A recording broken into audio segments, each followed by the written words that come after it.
Hello, hello. What's up, everyone? So, remember when Celestia and Lazy Ledger started? The architecture that's proposed is one of the original Cosmos ideas from like 2017, and it's very anticipatory of a lot of scaling bottlenecks and a solution to it. Polygon was born in a much more practical and reactionary implementation of addressing scaling problems in real time. So yeah, we talk a little bit about sort of the story and how we kind of get to modularity, but how'd you guys kind of get started in India, decide on architecture for the POS chain, ZK EVM, and then up to Polygon 2? Yeah, I mean, when we started, Polygon, I think the core team initially, the way we were different is that even though we started building the infrastructure, but before that, we were actually building DApps, right? And it was very clear for me, mid-2017 itself, that, building DApps on this system, like on Ethereum, on a public blockchain is not going to scale most probably. And it was also very clear that the dev community liked Ethereum a lot, and there was already a very big community. So now it looks like, how did we see it before, 5 years back? But even then it was very clear that eventually the Ethereum is going to emerge as the layer 1, and now we are seeing even many layer 1s even becoming layer 2s and things like that. So it was very clear that we wanted to build something which dApp developers would be able to use. And that is what you see in whatever you see Polygon does, right? We are not, even though now we have extremely high quality research, we almost spent $1 billion in and now have the best talent in the ZK space, and became the first project to launch a full-blown ZK EVM, which is a layer 2 built with ZK security on top of Ethereum. The DNA is very clear. We want to build for the developers where real-world applications can be built. So everything we do, the core DNA is that, and we move as per that mission. The mission is that to bring millions of the users in Web3, and whatever needs to be done for that has to be done. So Polygon's put more transactions of value and transactions through Tendermint consensus than pretty much any other projects, that maybe the Binance Bridge. And it's a core piece of architecture Celestia is also using. What was your guys' decision to utilize that, and how's that experience been? No, I mean, Tendermint is, I think, as a pluggable consensus, you pick it up and build on top of it. I think it's the most evolved, most mature, consensus or consensus SDK. Cosmos SDK previously. I mean, this is one of the best ones, and that's why, at that point in time, and not only now, even in 2018 when we were building it, it was the most mature and the best. And I think from our side also, although we are very deep into the ETH community, care about it very deeply, but I think after Ethereum, if there is a ecosystem which, I also and a lot of people in my team, is a layer 1 ecosystem which we respect, really is Cosmos ecosystem. And Tendermint is a invaluable contribution from Cosmos to the whole ecosystem. And even now, we are building some things where we need a single slot finality consensus, and obviously Tendermint constantly keeps coming at the top of the evaluation list. So, I mean, now it's much more evolved, but even then it was very clear to us that as a plug and play consensus into whatever we are building, Tendermint is pretty good. And yeah, we are happy that we, as you said, that we would have put in more value transactions on Tendermint consensus than I think the whole of maybe orders of magnitude bigger than that actually. Yeah, Luna had a good run. So what was kind of Polygon experimented with a lot of different scaling technologies as, kind of knew the limitations of this, plasma sidechain. What was kind of the story and journey to, start working with the Hermes team and get to this ZK EVM that launched in March? Yeah. So, I mean, when we started building this, at that point in time, only like the practical approach, as I said, that we are driven by pragmatism. We don't want to build sand castles or like some cloud castles which nobody uses. And back in 2018-19, all these layer 2 approaches were not evolved. We started building Plasma. We were the only team which actually delivered a Plasma to the mainnet. But then nobody used Plasma at that point in time. And then, we were very clear. And then this optimistic roll-ups approach came along and all those things. And we evaluated that and we realized that this approach is also, again, kind of Band-Aid, right? Like, this doesn't give you the ultimate, infinite scalability on top of Ethereum. And that's why, like, we were looking for a better approach, the end game approach, to say, and that looked to be ZK at that point in time. And that's why we focused all our energies into ZK. And here we are, like, I think, arguably pound for pound, the best team in ZK with the products which are out there in production and getting traction day by day. Yeah, so, ZK technology is obviously very hot. It's definitely the core technology underpinning Polygon 2. So that was recently announced in the past few months. You talk a little bit about the sort of architecture and vision and the components of Polygon 2? Yeah, so Polygon 2.0 is essentially a multi-chain vision wherein like the goal is, as I said, that, our goal is not to provide this blockchain scaling technology. Our goal is not to provide these fancy consensus technologies and all that stuff. Our goal is, how do we get 1 billion people into Web3 in next 5 to 10 years? And what technology needs to be built for that? And at the end of the day, for the developers, if this needs to become, as we call it, Internet of Value, it needs to have the similar kind of characteristics that the Internet of Information that we see and we call Web 2 today, it needs to have similar characteristics. What are those characteristics? The current Web 2 world is practically, I'm not saying theoretically, it's practically infinitely scalable. The more apps, more new different kind of applications are coming in. You can spin up more servers, you can provide additional amount of computation, everything is available, and it's almost practically infinitely scalable. Secondly, the information is seamless. Like back in the day, like 10, 20, 30 years, not 10, 20, but 30, 40 years back when the internet was starting, these were like die-separate. There used to be DARPANET, Euronet, this, like, different kinds of networks. And then this whole WWW, TCP/IP kind of things happened. And then all these individual networks got connected with each other. And today we have a, seamlessly connected internet across the world. But previously, even if you had information on one internet, which is, let's say, one network which is on US, and you want to bring it to, let's say, a Europe network, you have to do the same thing, kind of what you have to do today. Like, you have to bridge the value from one asset, one chain to another chain. Then and right now, they're not even safe security zones that from one chain you take, but on the other side, either you're relying a bridge or you're relying in the destination chain security and all that stuff. And that's why, like, the value is not seamlessly, it's not easy to move the value seamlessly from one chain to another. And this Internet of Value needs to have the similar kind of characteristics as the information has. Anybody can create, share and exchange information in the Web 2 world. Same way, it should be possible for value in the Web 3 world.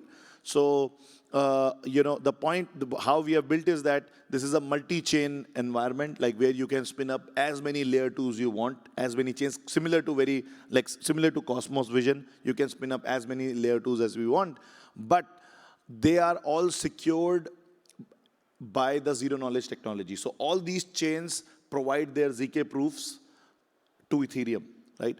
And we are, for all of these chains to have a fast interconnectivity with each other, we propose the interoperability layer. Everything else, like otherwise this cross-chain, LX, LY bridge and everything is built out from our side. But now we have proposed a fast interoperability aggregator layer, which what it does is all these chains submit their ZK proofs extremely fast.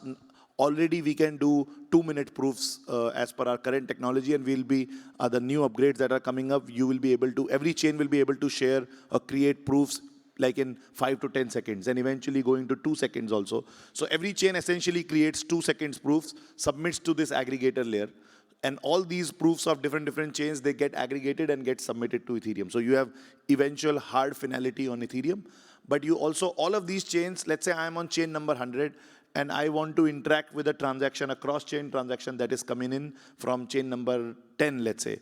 The moment chain number 10 submits the ZK proof on this aggregator layer, on chain number 100 and all the other chains, they clearly know that, okay, this particular transaction which is coming in, that is already proven by the ZK proof on this aggregator layer, right? And I can, without trusting, I don't care now that whether that chain has 1 sequencer, 2 sequencer, 1,000 sequencers, it's a reputed sequence, validator on that chain, or it's a private chain, enterprise chain, I just don't care. It's a simple value or the transaction that is coming in, which is proven by ZK. So we can prove the execution. So it doesn't matter if there is a college dorm room, a guy who has a chain which has multi-million-dollar value flowing into the public chains. The public chains can easily trust that value. So as I was saying, that what this system provides is, first of all, it's infinitely scalable, that as many layer 2s you want to create, like today, if we wanted to with this aggregator layer, if there were 100,000 chains, this system will still work. If there were 1 million chains, this system will still work,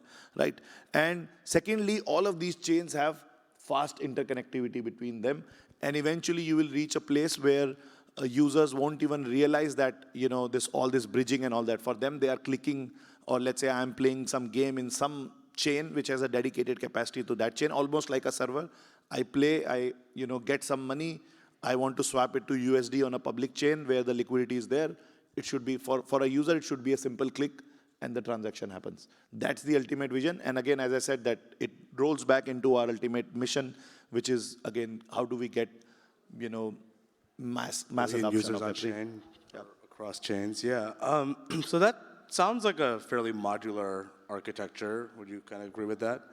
No, definitely. That's a modular architecture, and modularity is, is the end game for this. Like, we can't have monolithic architectures like, many layer ones, like without naming them, many of the layer ones have, postulated that there is one single layer, all the transactions of the world live in that. That has, like, even if you are not a technical person, you can understand that would have limits of physics on that, right? You can't have the whole world's data, transactions, everything in one place.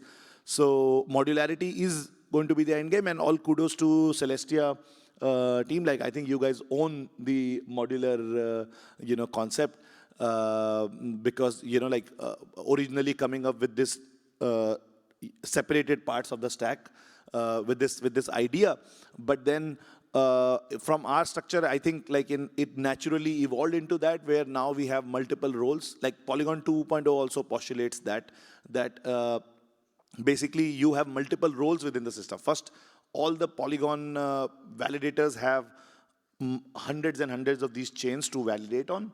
Plus, you have multiple roles. So you can either be a prover, you can maybe a data availability cluster provider, like, we call it local data availability clusters if you don't want to go into a public data availability chain. But the system is very open. If you want to have a data availability on Celestia, on Avail, or any other data availability provider, our system is pretty agnostic to that. And then you have the validator layer, then and the way, some of the strides that we have made on the ZK level, like, right now, a lot of these things are being productionized, but on the research level, everything is built out. And eventually, we'll be able to have like decentralized prover layers. And then obviously, this aggregator interop layer is also one more layer where, people can collaborate. So automatically, yes, this is like a fully modular, vision. Yeah, so that aggregator layer, I mean, it sounds kind of a lot like sort of the IBC vision, key part of this unified liquidity piece. Can you expand a little on the bridging thought process right now and the LXLY bridge that's currently proposed for Polygon 2? So the functionality wise, yes, is exactly like IBC that, you can accept value coming in from one particular chain on the other chain, and the whole ecosystem is interconnected seamlessly and the user experience is really good. So functionality wise, exactly like it's an interconnectivity protocol.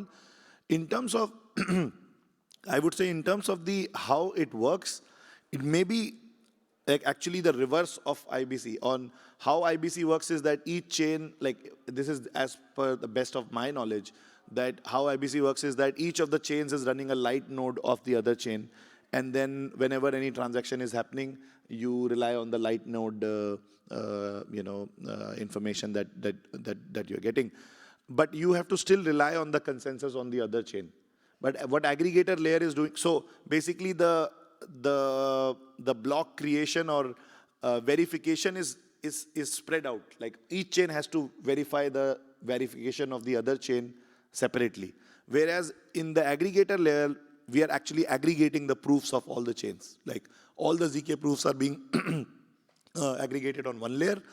And then every other chain can simply, take that proof and rely on the transaction. So in terms of construction, it's completely the reverse, but functionality, absolutely the same.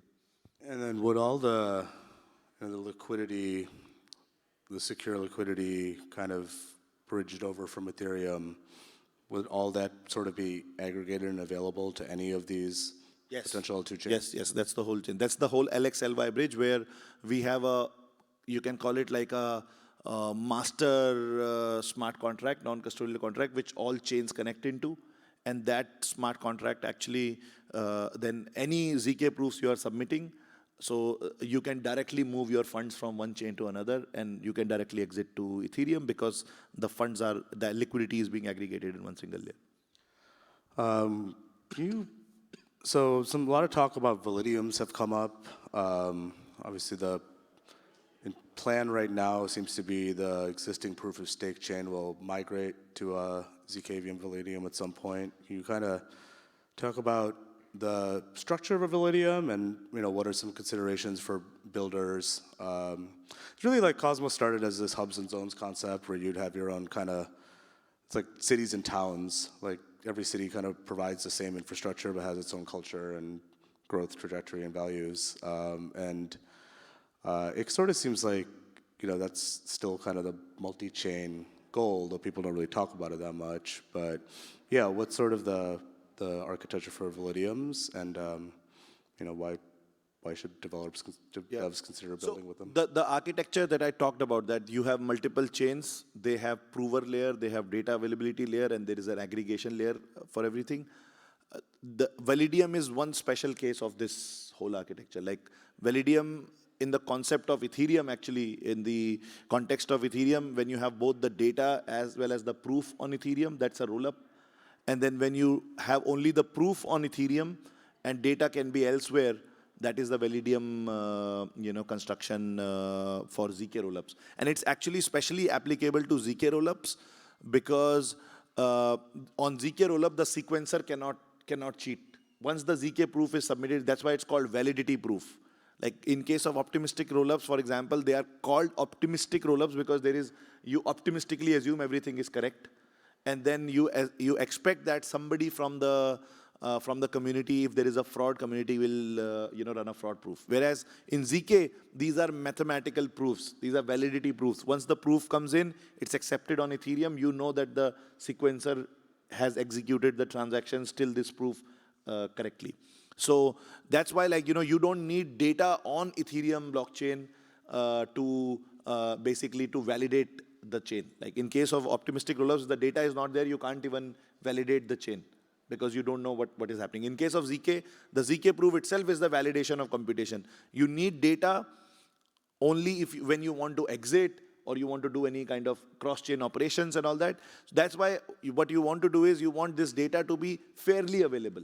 But that data doesn't contribute too much to the security of the chain per se, 100%. Like, of course, there is a weird ransom attack and all that, but there are multiple ways to address that using force exits and all that. I'm not going into that. But point is that with ZK, this construction is possible, where you can have the execution layer submitting only the proofs and the data is elsewhere.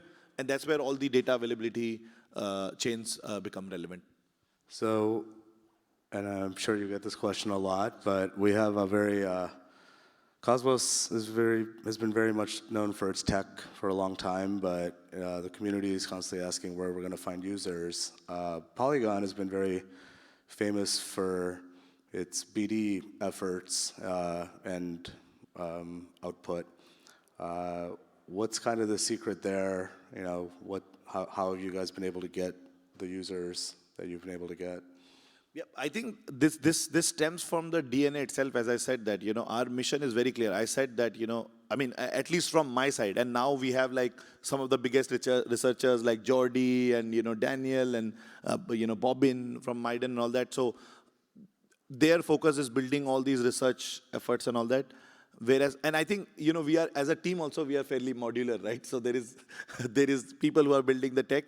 And my mission of life is, how do I get, you know, 1 billion users into Web3, maybe starting with 100 million users, let's say in next 2, 3, 5 years, right? So, like, as I said, that from my point of view, we are not here to create fancy technology. This has this approach, that approach, all that kind of fancy stuff that goes around.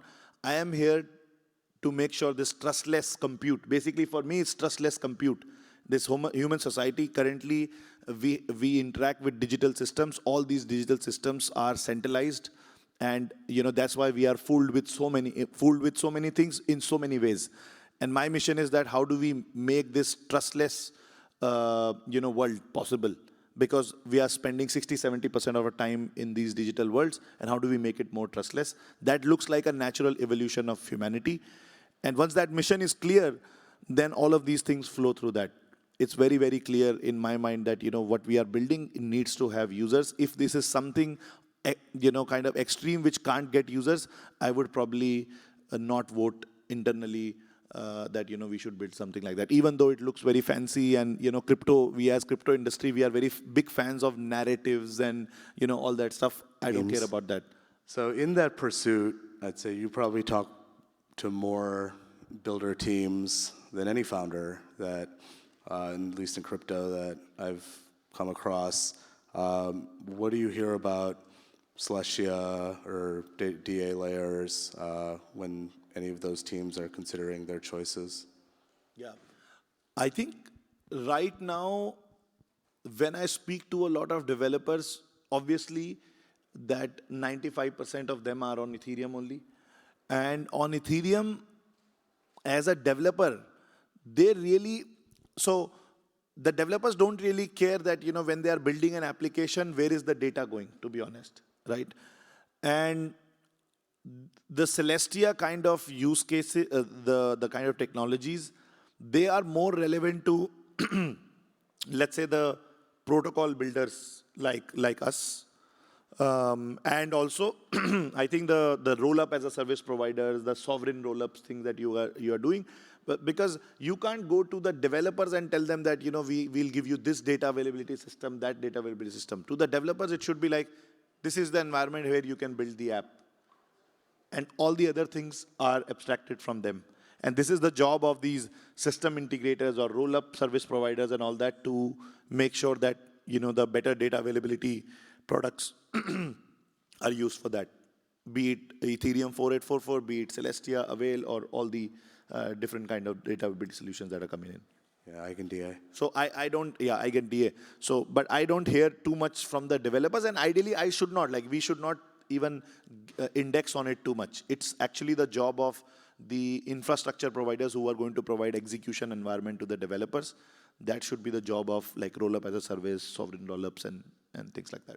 Yeah, so just make sure the SLA is there and it's as seamless to all the potential users as possible. Cool.